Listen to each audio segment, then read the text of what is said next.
दोस्तों, आप लोग जानते हैं कि उत्तर प्रदेश में माननीय योगी जी के नेतृत्व में उत्तर प्रदेश माध्यमिक शिक्षा सेवा चयन बोर्ड और उच्चतर शिक्षा सेवा आयोग को भंग करके उत्तर प्रदेश शिक्षा सेवा चयन आयोग का गठन किया जा रहा है, जिसका अभी हाल ही में आपने देखा होगा कि जो विधेयक है 9 अगस्त 2023 को विधानसभा से पारित हुआ, उसके बाद विधान परिषद से पारित हुआ। उसके बाद अब सुनने में आ रहा है कि ये जो विधेयक अभी माननीय राज्यपाल जी के यहाँ पेंडिंग है। इस विधेयक के बच जाने के बाद उत्तर प्रदेश माध्यमिक शिक्षा सेवा चयन बोर्ड द्वारा जो चयनित हैं, जिनकी संख्या उत्तर प्रदेश में लगभग 63,000 के आसपास है, इसमें टीजीटी, पीजीटी और प्रिंसिपल सभी के लिए जो उनकी सेवा सुरक्षा उस पर एक बड़ा खतरा मंडरा रहा है।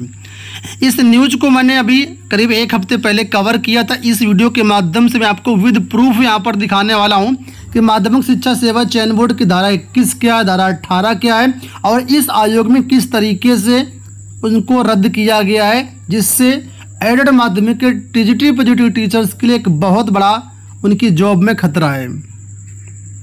तो कंप्लीट जानकारी इस वीडियो के माध्यम से मैं आपको यहाँ पर दे रहा हूँ। वीडियो को आप लोग पूरा देखिएगा।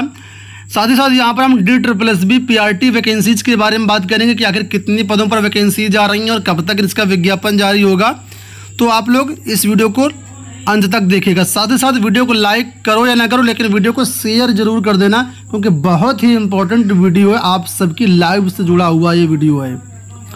ठीक है, तो चलिए पहले बात कर लेते हैं हम लोग DSSB PRT के छात्रों के बारे में जो इसकी तैयारी कर रहे हैं। दोस्तों, DSSB PRT के लिए चच्चू प्रकाशन की बेस्ट बुक मार्केट में आ चुकी है। यहाँ पर आप लोग देख सकते हैं, ये प्राथमिक स्तर की बुक है जिसमें DSSB के कंप्लीट सिलेबस को कवर किया गया है। इसमें सामान्य जागरूकता, सामान्य बुद्धिमत्ता एवं तर्क शक्ति क्षमता, संख्यात्मक योग्यता, इंग्लिश लैंग्वेज, सामान्य हिंदी और शिक्षण विधियां, इन सभी विषयों को बारीकी से कवर किया गया है। इसमें आपको 4500 से ज्यादा बहुविकल्पी व्याख्यात्मक प्रश्न मिलेंगे, 25 सॉल्व पेपर्स मिलेंगे, पूरा कंप्लीट हल सहित, और ये DSSB PRT के ऑफिशियल सिलेबस पर आधारित ये बुक है। मार्केट में जो भी बुक्स अवेलेबल है उन बुक्स की अपेक्षा ये बुक काफ़ी अच्छी। तो अगर आप DSSB की तैयारी कर रहे हैं तो आप इस बुक को परचेज कर सकते हैं अपने नज़दीकी बुक स्टॉल से या फिर ऑनलाइन साइट अमेजन, फ्लिपकार्ट से। लिंक आपको वीडियो के डिस्क्रिप्शन बॉक्स में दे दिए गए।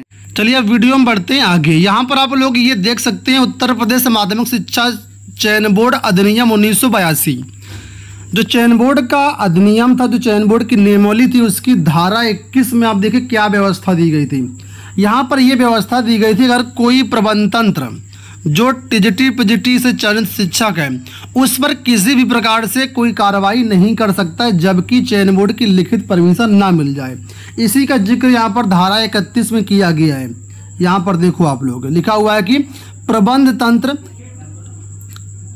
पूर्वानुमोदन के सिवाय किसी अध्यापक को पदच्युत नहीं करेगा, ना सेवा से हटाएगा, ना सेवा से हटाने का कोई नोटिस देगा, ना पंक्तिच्युत करेगा, ना उसकी उपलब्धियों में कोई कमी करेगा, ना ही किसी अवधि के लिए उसकी वेतन वृद्धि चाहे वो अस्थायी हो या स्थायी रूप से रोकेगा, और ऐसे पूर्वानुमोदन के बिना किया गया कार्य शून्य माना जाएगा। तो यहाँ पर इस पॉइंट से जो टीजीटी पीजीटी टीचर्स हैं उनके लिए एक बहुत कह सकते हैं सुरक्षा थी, क्योंकि चयन बोर्ड से चयनित शिक्षा का तो जाहिर सी बात है चयन बोर्ड की परमिशन तो लेनी ही पड़ेगी अगर किसी को आप हटा रहे हो या कुछ भी नोटिस वगैरह दे रहे हो।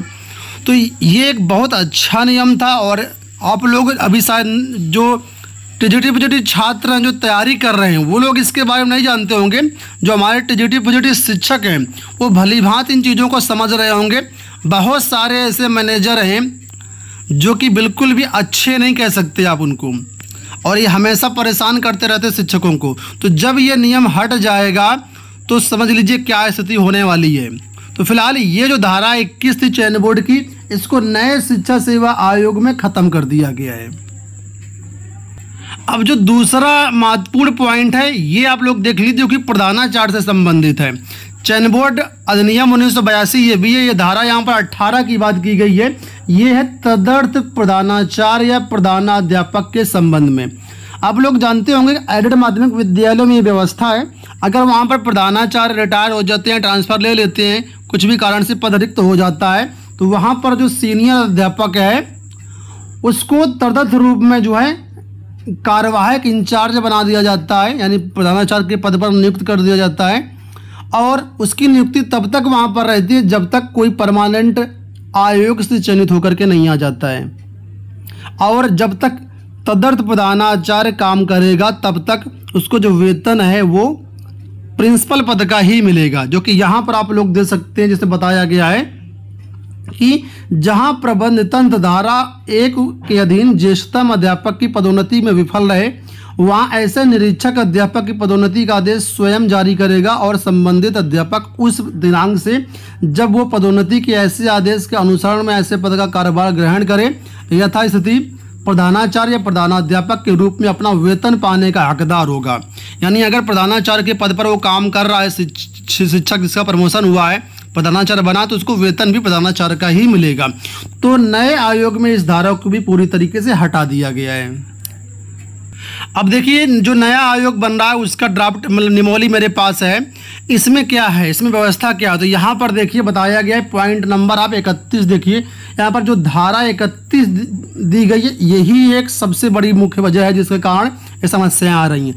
यहाँ पर लिखा हुआ है कि उत्तर प्रदेश उच्चतर शिक्षा सेवा अधिनियम 1950, उत्तर प्रदेश माध्यमिक शिक्षा सेवा चयन बोर्ड अधिनियम 1982 और उत्तर प्रदेश शिक्षा सेवा चयन आयोग अधिनियम 2019 द्वारा निरसित किए जाते। निरसित का मतलब उनको रद्द कर दिया गया है। जो चयन बोर्ड का अधिनियम था, उच्चतर शिक्षा सेवा आयोग का अधिनियम था, उसको पूरा रद्द कर दिया गया है। जब पूरा रद्द कर दिया जाएगा तो धारा 18 2021 भी रद्द कर दी जाएगी, रद्द हो गई मान लीजिए। तो जब रद्द हो गई तो समस्या बढ़ गई। अब पूरा जो पावर है किसी टीचर को हटाने का वो प्रबंधक के पास आ जाएगा और प्रबंधक मनमानी करते हुए शिक्षकों को जबरन नोटिस देगा फालतू की, और फालतू का उसको जो है परेशान करेगा। और साथ ही साथ जो प्रधानाचार्य का पद है उसमें जो है काम तो करेंगे आप, लेकिन उसमें जो है आपको पेमेंट नहीं मिलेगा। पेमेंट सहायक अध्यापक का ही मिलेगा, प्रिंसिपल का पेमेंट आपको नहीं मिलेगा। इसके बारे में मैंने 6 दिन पहले देखो यहाँ पर वीडियो बनाया था जिसमें 21,000 लोगों ने इसको देखा हुआ है और इसमें मैंने कंप्लीट जानकारी दी थी और आज के समाचार पत्रों में भी ये जानकारी आई है। देखो यहाँ पर आज का समाचार पत्र हिंदुस्तान, जिसमें आप लोग साफ तौर पर देख सकते हैं कि 63,000 शिक्षकों की सेवा सुरक्षा खतरे में, सहायता प्राप्त माध्यमिक विद्यालयों का मामला, दंड पर चयन के पूर्वानुमोदन की व्यवस्था होगी समाप्त। ये बात यहाँ पर की गई है और यहाँ पर डेटा देख सकते हैं कि 45,000 सहायक अध्यापक हैं, 16,000 प्रवक्ता हैं, 1505 प्रधानाचार्य हैं और जो प्रधानाचार्य की बात मैंने बताई ये भी देखो यहाँ पर लिखी हुई है। तो यही मेन पॉइंट है जिसके कारण समस्याएं यहाँ पर आ रही हैं। तो अब आखिर प्रश्न उठता है कि इसका उपाय क्या है। अब तो सब काम हो गया, तो देखिए उपाय अभी बहुत कुछ है। जब मैंने ये वीडियो बनाया था उस टाइम अगले दिन उसके लिए एक कैंपेन रखा गया था ईमेल का, जिसमें बहुत सारे जो हमारे शिक्षक साथी हैं उन्होंने उत्तर प्रदेश के मुख्यमंत्री जी, मुख्य सचिव और बहुत सारे अधिकारियों को ईमेल किए और वहाँ से अपना जो बात सरकार तक पहुँचाई। अब इसी कड़ी में एक बार फिर से अपनी बात सरकार तक पहुँचाना चाहते हैं और इसके लिए यहाँ पर कल कैंपेन रखा गया है 20 अगस्त को। 20 अगस्त को कैंपेन है, ठीक है। और इस कैंपेन में आपको करना क्या है, आपको एक अपने इसी धारा 21 या और धारा 18 को जोड़ने संबंधी बात लिखनी है और बाकी डिटेल्स हमारे आपको टेलीग्राम पर मिल जाएंगे। टेलीग्राम आप लोग ज्वाइन कर लीजिएगा, लिंक डिस्क्रिप्शन में है। वहाँ पर आपको जितने भी अधिकारी हैं UP government my Yogi office ji यहाँ पर है उनको टैग करना है और इस हैशटैग का प्रयोग करते हुए आपको यहाँ पर ज़्यादा से ज़्यादा ट्वीट और रीट्वीट करनी है। धारा 21 जैसी सेवा सुरक्षा दो। चयन बोर्ड की धारा भले समाप्त कर दो, लेकिन जो नया आयोग बन रहा है उसमें कोई एक ऐसी धारा जोड़िए कि जो भी चयन बोर्ड से चयनित हैं उनको पहले परमिशन लेनी पड़ेगी नए शिक्षा सेवा आयोग से। ऐसी कोई धारा उसमें होनी चाहिए और प्रधानाचार्य के मुद्दे पर भी साफ बात होनी चाहिए कि प्रधानाचार्य को वेतन मिलेगा अगर वो काम करेगा। तो ये दोनों पॉइंट बहुत ज़रूरी हैं, तो इस पर आप लोग ज़्यादा से ज़्यादा कल आपको जो है ट्वीट और रीट्वीट करना है। दोस्तों बड़ी यहाँ पर एक विडंबना ये है कि आप लोग जानते हैं कि जो MLC हैं, खासकर जो हमारे शिक्षक MLC हैं, आप लोग जानते हैं कि एक पद मिला हुआ है, मतलब मंडल में आप लोग जानते हैं कि एक स्नातक MLC होते हैं और दूसरा यहाँ पर शिक्षक MLC होते हैं। पूरे उत्तर प्रदेश में हर मंडल से होते हैं ये, ठीक है। इनका अलग अलग जोन होता है। तो ये जब केवल शिक्षकों के हित की बात करने के लिए वहाँ पर विधानसभा में भेजे गए आप द्वारा चयनित करके, आप द्वारा वोटिंग करके, उसके बाद भी पहली बात वहाँ पहुँचते नहीं हैं, अब पहुँचते हैं तो मौन व्रत धारण किए रहते हैं, वहाँ पर इन सब मुद्दों पर बात ही नहीं करते। नहीं तो जब ये विधेयक पारित हो रहा था उसी टाइम अपनी बात रखनी चाहिए थी और नहीं रखी बात। मैंने इसका डिटेल्ड वीडियो विधानसभा की लाइव कार्रवाई का अपने चैनल पर अपलोड किया हुआ है, आपको पिन कमेंट में लिंक मिल जाएगा। आप देखिए किसने क्या बात रखी वहाँ पर, कोई बोला तक नहीं। एक दो एमएलसी हैं जो बोले, वो भी शिक्षक एमएलसी नहीं थे। शिक्षक एमएलसी तो वहाँ गायब थे। मतलब ये हाल यहाँ पर है। आप लोग क्या कहेंगे, खैर इस पर आप समझदार हैं, लेकिन आपको कल ज़्यादा से ज़्यादा ट्वीट और रीट्वीट करनी है। बात करें तो DTPSC से आने वाली भर्तियों के बारे में, तो यहाँ पर आप लोग नोटिस देख पा रहे हो जिसमें बताया गया कितने कितने पदों पर अधियाचन भेजा गया है और विज्ञापन कब तक आने की संभावना मैं आपको बताऊंगा। यहाँ पर देखिए प्राइमरी टीचर का जो अधियाचन गया है 2683 पदों का यहाँ पर देखिए बताया गया है कितनी वैकेंट। ये देखिए यहाँ पर टोटल सैंक्शन पोस्ट हैं, ये रिक्वायर्ड हैं और इतने वर्किंग में हैं और अभी इतने पद यहाँ पर देखिए खाली हैं। इसमें बताया गया कि जिसका अधियाचन है DTPSC को भेज दिया गया है और DTPSC प्रायोरिटी के साथ इसका जो विज्ञापन है जारी करेगा। तो प्राइमरी टीचर के करीब 2683 पद हैं और टीचर नर्सरी की बात कर लेते हैं तो 2521 पद हैं। स्पेशल एजुकेटर प्राइमरी के 37 पद खाली हैं। तो इन पदों पर भर्तियों का विज्ञापन आपका कब आएगा, तो सितंबर या अक्टूबर के महीने विज्ञापन जारी होगा। उम्मीद है कि सितंबर में विज्ञापन आ जाएगा।